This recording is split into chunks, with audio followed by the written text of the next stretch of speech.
북한 풍계리 핵실험장 폐기 소식 보다 자세하게 정리를 다시 한번 해보도록 하겠습니다. 김주환 YTN 정치안보 전문기자와 함께하겠습니다. 안녕하십니까? 안녕하세요.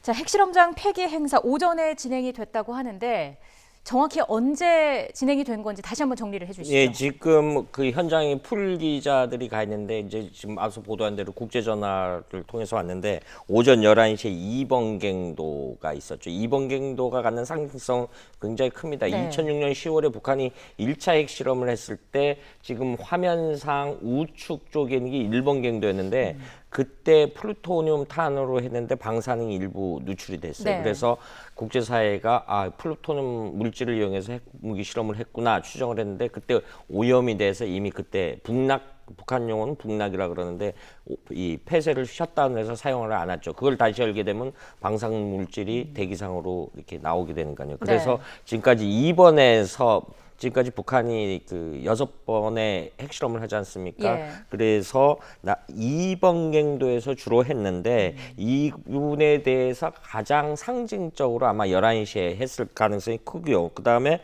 4번 갱도. 4번 갱도 존재는 사실 참 별로 반신반의가 있었어요.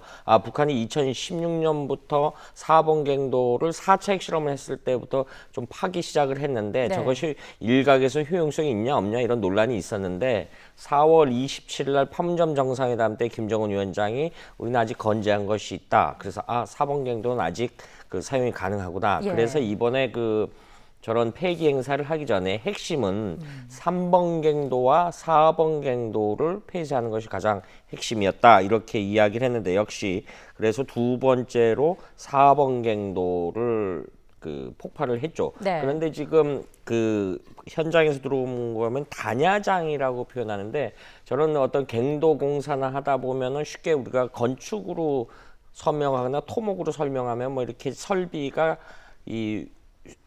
철제나 이런 것이 그리기가 안 맞으면 현장에서 자르거나 늘리거나 하는 네. 걸 쉽게 말해서 뭐 제철소 이런 식의 북한식 표현을 단야장이라고 합니다. 그래서 단야장도 같이 폭파가 이루어졌고요. 그리고 오후 들어서 어떤 핵시설 관련자들이 현장에서 생활했던 생활동 5개 건물에 폭파가 이루어졌다라고 합니다. 그리고 4시 2분쯤 3번 갱도, 2번 갱도 남쪽에 있는데 저 화면에 보이지만은 예. 하고 거기 관측소. 사실 이번에 38로스가 처음 보도를 했습니다만은 전 세계 외신 기자들이 참관할 수 있는 어떤 목적으로 만든 전망대를 3번 갱도 맞은편 산 쪽에다 이렇게 설치를 하지 않겠느냐. 네. 그래서 그 부분에 혹은 그 이전에 북한 과학자들이 핵실험을 할 때 사용했던 관측소 그런데 이 부분에 대해서 폭파가 이루어졌고요. 그리고 마지막으로는 막사 그러니까 거기 뭐 경비병력이라든가 이런 사람들이 사용하는 부분에 대해서 폭파가 이루어졌다라고 현재까지 전화 온 내용을 요약하면 그렇게 되는 겁니다. 예, 지금 저희가 그래픽을 통해서 보여드리고 네. 있는데 현재 풍계리에는 모두 4개의 갱도가 있습니다. 이 가운데 사용이 가능한 3번과 4번 갱도 폭파가 핵심이 될 것이다. 이런 얘기가 있지 않았습니까? 예.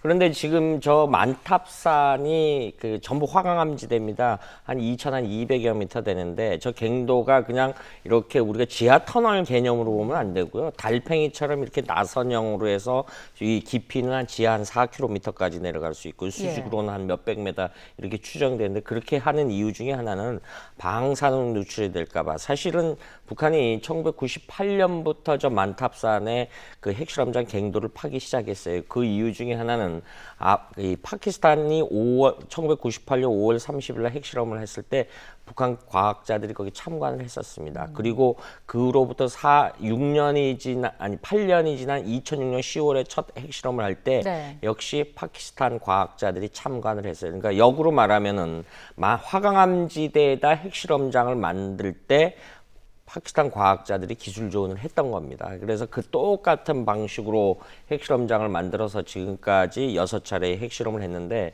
지금 제가 1번 갱도가 오염이 됐다라는 표현을 했는데 그때 방사능이 누출이 됐습니다. 그래서 네. 그것이 플루토늄으로 1차 핵실험을 했구나라고 했는데 2번부터 두 번째부터 작년 7월인가요?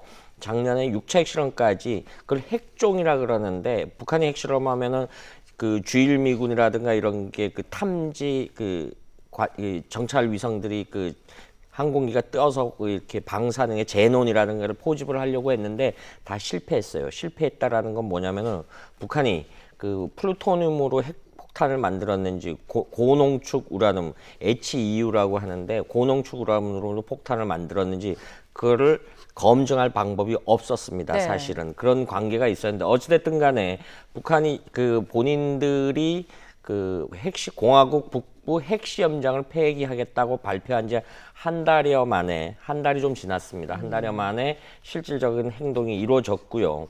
사실 뭐 오늘 오후나 그 내일 오전이 되지 않았겠느냐 네. 예측을 했던 이유 중에 하나, 내일부터 저기 풍계리 지역에 비가 많이 온다라고 그렇죠. 해서 했는데 의외로 오전 11시부터 감행이 됐죠. 지금 앞서 저희 김지성 기자가 그 김정은 위원장이 참관했겠느냐 안 했겠냐라고 했는데, 과거에 북한이 김정일 위원장 때부터 핵실험을 했는데 네. 그때부터 보면 저기 일부 지역이 이제 북한 최고위층이 사실 잘 방문을 안 하는 그런 오지였는데, 이번에 여러 가지 정황상 보면은 내일 오전에 원산에서 화면을 송출을 한다라고 하니까 예. 보면 알겠지만은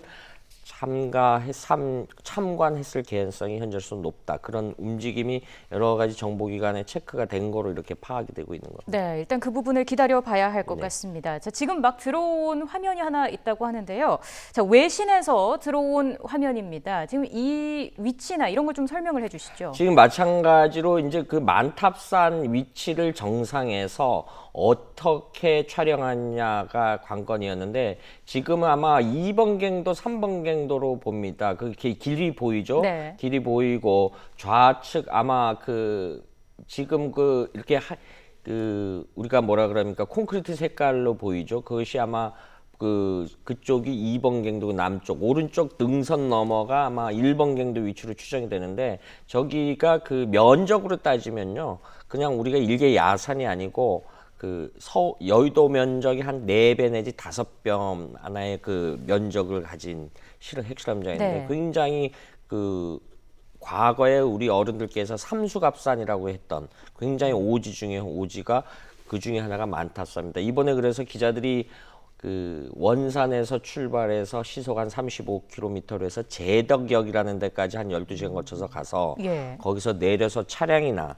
한 20여 킬로 이동을 해서 도보로 이동을 했다라고 이렇게 전달을 해주고 있죠. 그러니까 굉장히 힘든 취재 과정을 걸쳐서 현장에 도착해서 의외로 사실은 그 내일쯤 전해지지 않겠느냐라는데 의외로 신속히 전해진 거 보면은 네. 그 기자단이 원산에서 갈 때 위성 전화라든가 이런 거를 취재 장비를 이렇게 다 잠시 보관한다고 이렇게 그 그러니까 압수를 했다라는 거죠. 되돌려 줬는데, 근데 지금 국제 전화를 사용했다라는 거 보면은 풍계리 현장에서 위성 전화를 사용하게끔 북한 당국이 해줬다, 용이하게 해줬다, 이렇게 설명이 가능한 부분입니다. 예, 저희가 뭐 새로운 화면은 들어오는 대로 계속해서 좀 전해드리도록 하겠습니다. 핵실험장 폐기 행사 어떤 방식으로 폭파가 이루어졌는지도 궁금합니다. 북한의 당초 발표대로라면 이제 북락이라 이제 그 폭약을 사용해서 입구나 내부를 붕괴시키는 거죠. 네. 그럼 이렇게 북락이라 해서 주저앉겠죠. 우리가 탄광사고 같은 걸 설명하면 이렇게 그 갱도를 막겠죠. 네. 그 다음에 두 번째는 시설물 같은 거를 폭파하는. 근데 역시 오늘 보면은 발표대로 한 것 같아요. 발표대로 했는데 관점은 이랬었습니다. 사실은 이제 일부 우려도 있었는데, 사실 그 우려가 아직까지 남아있는 건 사실인데, 미국이 어제 그 미 국무부 대변인이 발표 중에 기자 질문에 이게 전문가 이걸 이 북한의 이런 그 비핵화 조치를 어떻게 봐야 되느냐라고 하니까 네. 우린 CBI도 원칙이 그냥 있다. 그러니까 다시 말하면 검증 가능하다라는 표현은 기자들이 검증 가능한 부분이 아니거든요. 이거는 이제 전문가들이 참석을 해야 되는데, 이 부분에 대한 참석이 없기 때문에 북한이 진정성이 다소 부족하지 않겠느냐라는 예. 지적이 해외 언론을 중심으로 있었습니다. 그런데 역설적으로 오늘 이 폭발을 했다라는 거는 역시 전문가들이 나중에 검증할 수 있는 계기가 될 수 있다. 다시 말씀드리면은 지금 이 3번 갱도와 4번 갱도를 제가 북락이라고 했는데 네. 내부 갱도 달팽이 관처럼 생겼다라고 말씀드리니까 그 중간중간에 폭약을 설치 실질적으로 불농 상태로 만든 건지 아니면 입구만 폐쇄하는 이른바 셧다운 방식이었는지 이렇게 하는 겁니다. 그래서 그 용어를 설명을 드리면요. 처음에 입구만 봉쇄했으면 셧다운 단계가 됩니다. 그 다음에 이 비핵화 단계, 그 다음에 이 불능화 단계가 있고요. 그 다음에 완전히 폐기 단계, 디스맨틀먼트라고 하는데 요 과정을 거쳐야 되는데 만약에 3번, 4번 갱도 안에 폭약을 장착을 해서 갱도도 이렇게 폭약을 했다, 네.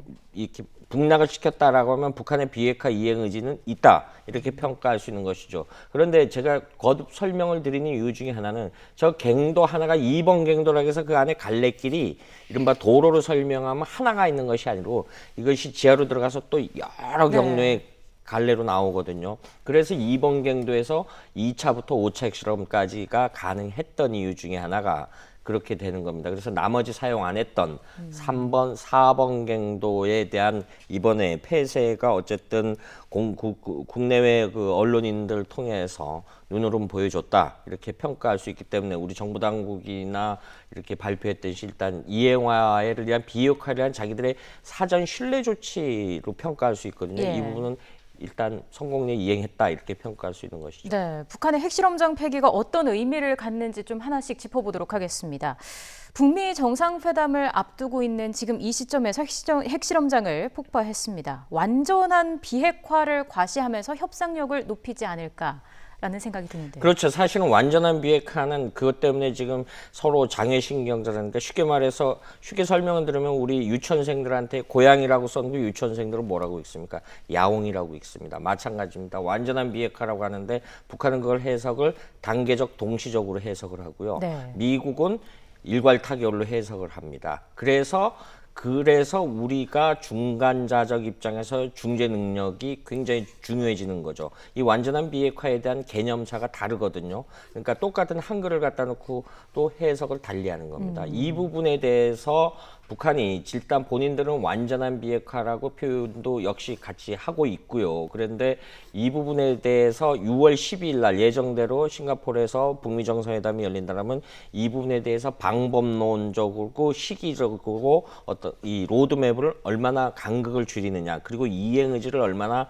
확보하느냐 이것이 북미 정상회담의 관건인데 네. 오늘 일단은 실행에 옮겼죠. 그런데 오늘 오전에 좀 깜짝 놀랄 만한 또 있었어요. 최선희 북한 외무성 부상이 또 담화를 발표해서 이렇게 북미 정상회담 취소 가능성을 언급했는데 전문가 그룹에서 가만히 분석해 보니까 이런 현상이 나타났습니다. 마이크 펜스 부통령을 공격을 했지만 트럼프 대통령을 하나도 언급하진 않았어요. 네. 그러니까 미국을 비난하되 트럼프 대통령은 공격하지 않았다. 여기서 북한이 협상을 깨려고 하는 건 아니구나라는 것을 가늠할 수 있었죠. 그리고 최선희 외무성 부상의 개인 담화 발표 형식이 나왔다. 그러니까 역할 분담을 한 거죠. 지난번에 김계관 제1부상이 했을 때는 볼턴. 그러니까 미국이 강경파 목소리가 나오지 말게 해라.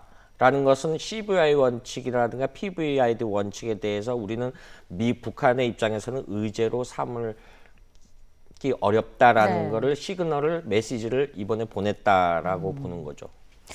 자, 핵실험장 폐기를 선언한 지 한 달여 만에 폭파가 이루어졌습니다. 지금 이 시점에서 북한 핵실험장 폐기로 어떤 변화가 생겨나게 될지 지켜봐야 할 것 같습니다. 지금까지 김주환 YTN 정치안보 전문기자와 함께 이야기 나눠봤습니다. 오늘 말씀 감사합니다.